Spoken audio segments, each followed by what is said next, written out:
In this video, we'll show you how to stake your already bought upcoming tokens in Best Wallet. Staking is an optional way to earn rewards before a token officially launches. If the project supports it, you'll be able to stake directly in the Upcoming Tokens tab, and it only takes a few steps.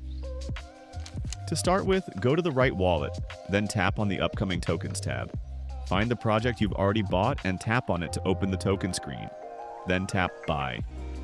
From here, you will be able to see your stakeable token balance. If staking is available, a stake button will appear. Before you continue, make sure you have enough gas to complete the transaction. You'll need ETH if the token launches on Ethereum, but the gas fee shouldn't be too much. We recommend holding at least $10 worth of ETH to cover not only the staking gas fee but also the withdrawal gas fee.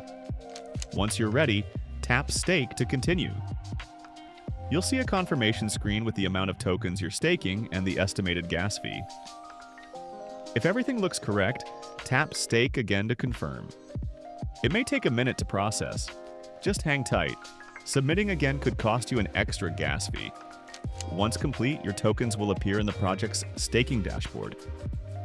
You won't be able to trade or move these tokens while they're staked, but you'll be able to see your token balance and rewards as they build up. That's it. You've successfully staked your upcoming tokens. For more help, check out our walkthroughs or visit the Best Wallet support site.